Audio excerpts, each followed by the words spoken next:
ठीक है, जैसे मैं दुरुस्त कह रहा हूं, अपील और रिव्यू में फर्क होता है। जी बिल्कुल। अच्छा, और अपील जो है वो अमूमन ऐसे होती है कि एक मुख्तलिफ बेंच अपील सुनता है, लेकिन रिव्यू को अमूमन वही बेंच सुनता है और वही वकील होते हैं, दुरुस्त? जी बिल्कुल सही।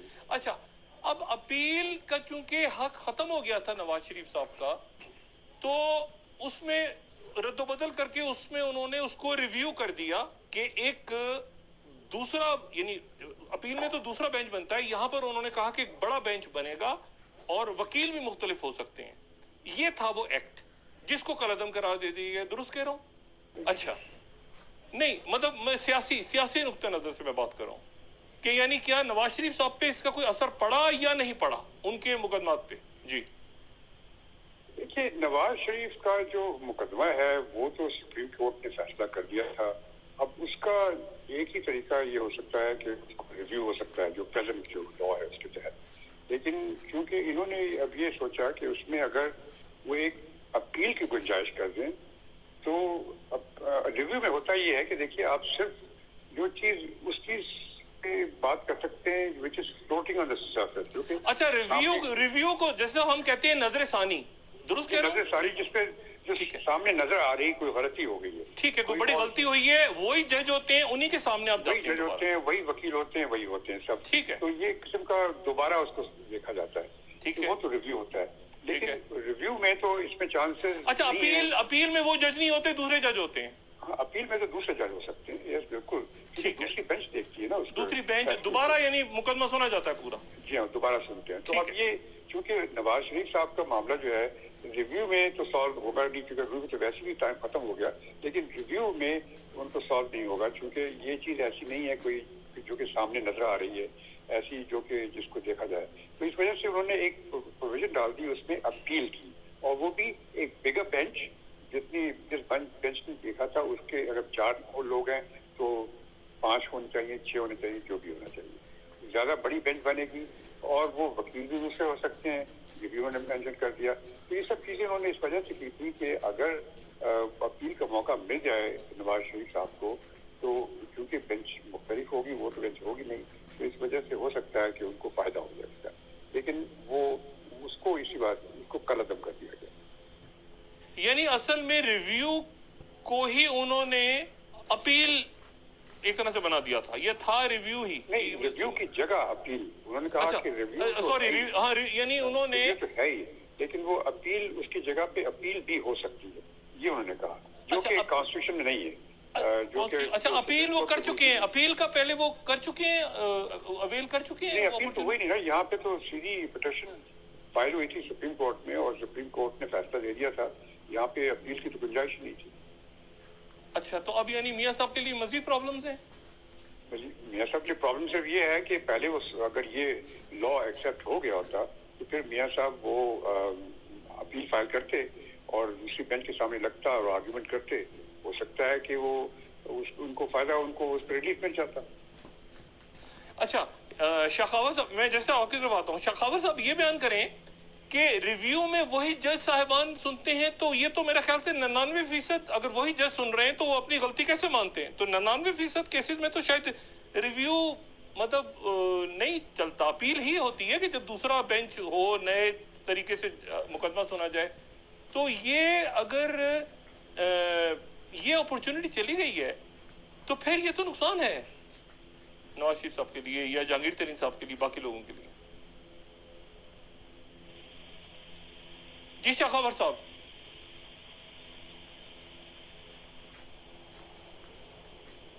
जी शखावत साहब हमारे साथ नहीं है, मैं उनसे लाइन जरा दोबारा कनेक्ट करते हैं।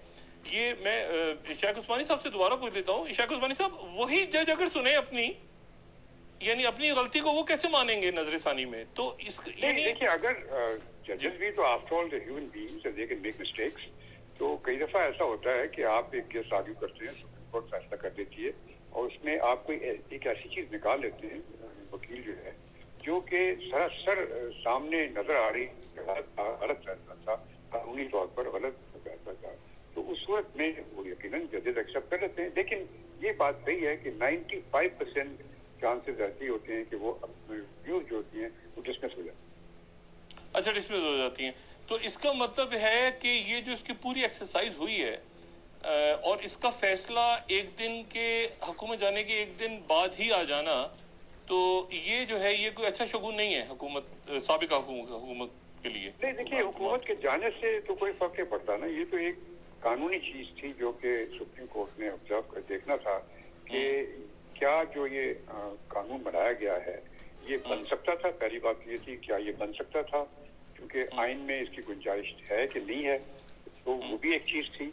और क्योंकि आर्टिकल 191 जो है आइन में, उसमें साफ लिखा हुआ है कि सुप्रीम कोर्ट खुद अपने रूल बनाएगी। अच्छा, मैं जैसे आपकी तरफ अभी आता हूँ, शखावत साहब, आप मुझे ये बयान कीजिएगा कि इसका नवाज शरीफ साहब और जहांगीर तरीन साहब स्पेसिफिक था गालिबन ये जो कानून पास हुआ, मतलब जाहिर सी बात है एक उसमें इसको मद्देनजर रखा गया। नवाज शरीफ साहब के ऊपर क्या इसका असर पड़ेगा अब? जी शखावत साहब। जी, आपकी आवाज मुझे नहीं आ रही थी, आप जरा जी सवाल रिपीट कीजिए। जी शखावत साहब, मैं ये कह रहा हूँ कि नवाज शरीफ साहब के केस के ऊपर क्या असर पड़ेगा इसका और जहांगीर तरीन साहब के ऊपर? देखिए, इसमें दो चीजें हैं। एक तो चूंकि नवाज शरीफ साहब को तो पैनामा जो सुप्रीम कोर्ट में केस चल रहा था, उस वक्त उनको नाअहल किया था आर्टिकल 62(1)(f के जो है जुमरे में।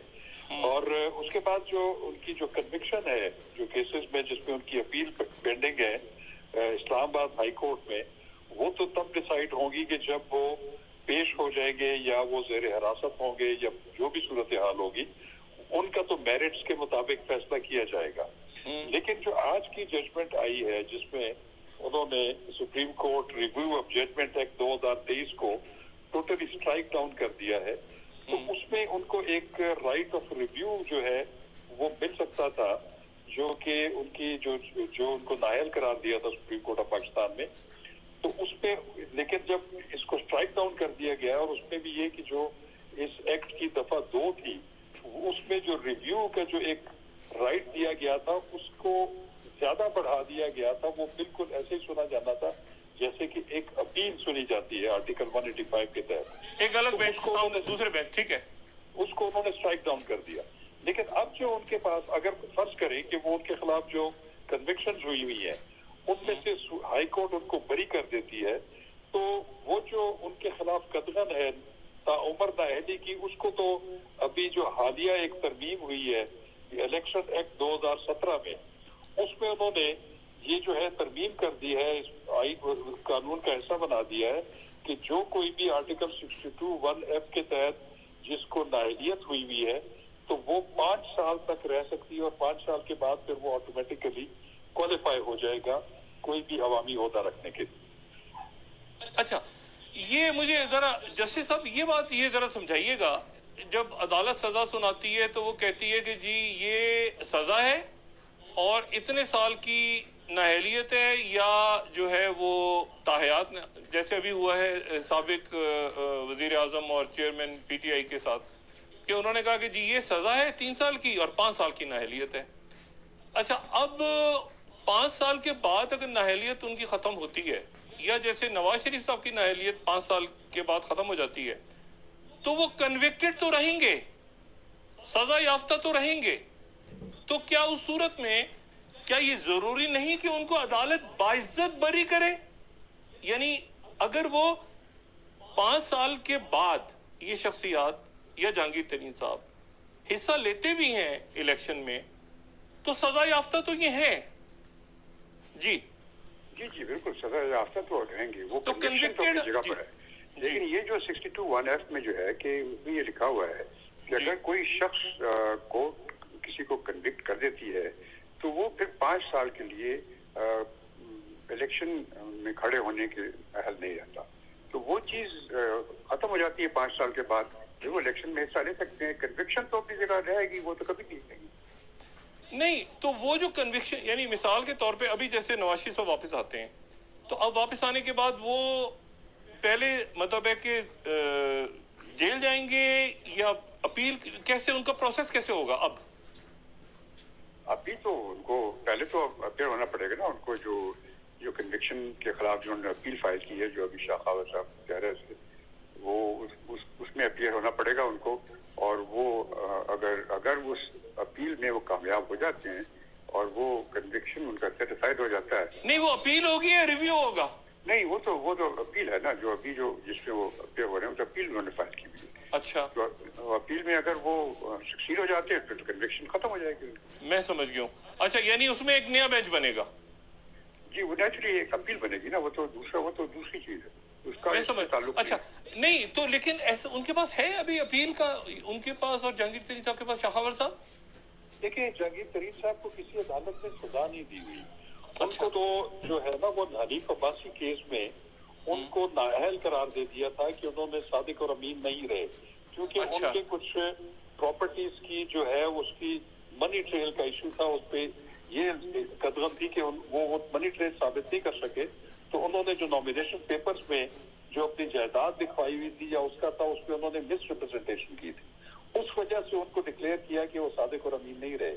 ये बिल्कुल ये वैसे ही केस है जैसे चेयरमैन पीटीआई का केस है कि डिक्लेरेशन का इशू है?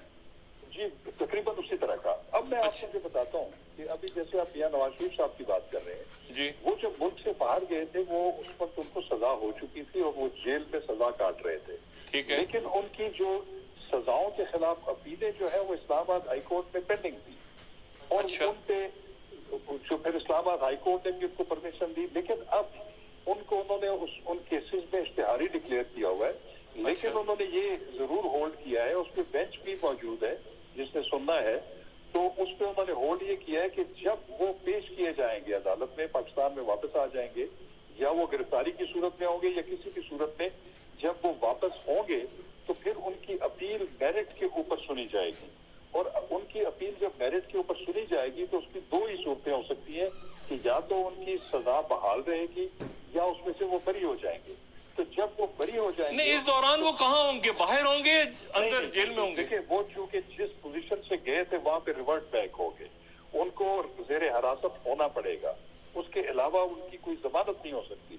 अच्छा, एक मिनट, ये जो दरमियान का अरसा है, ये जो दरमियान का अरसा है जिसमें वो बाहर रहे हैं, ये क्या काउंट होगा उनकी सजा में या उनकी गैर हाजिरी में? ये कहाँ पे होंगे ये जो 2019 से? भी काउंट नहीं होगा, क्योंकि वो तो जेल से प्रैक्टिकली ऑन मेडिकल ग्राउंड्स उनको कोर्ट्स ने परमिशन दी थी कि वो इलाज के लिए बाहर चले जाएं। तो वो फिर कन्विक्शन, वो वाले जो पीरियड है जो कि उन्होंने बाहर गुजारा है, वो उनके अंडरगॉन जो पीरियड है सेंटेंस का, उसमें नहीं शुमार होगा। तो इसलिए उनके लिए बरी होना जरूरी है। लेकिन दूसरी जो मैं आपसे गुजारिश कर रहा हूँ कि अगर यहाँ से वो बरी हो जाते हैं दोनों केसेस में से हाई कोर्ट में, तो फिर जो आर्टिकल 62(1)(f) की जो कदगन थी उसको अब इलेक्शन एक्ट ने कवर कर दिया है। अब उन्होंने कह दिया है कि वो जो नाअहलियत है वो ताउम्र नहीं रहेगी, वो सिर्फ 5 साल रहेगी। तो उनको सजा पूरी, उनको जब ये सुप्रीम कोर्ट ने उनको नाअहल करार दिया था, उससे तो वो 5 साल से बहुत ज्यादा अरसा गुजर चुका है। तो लिहाजा वो कदगन इस वक्त, जब तक के इलेक्शन एक्ट में वो तरमीम मौजूद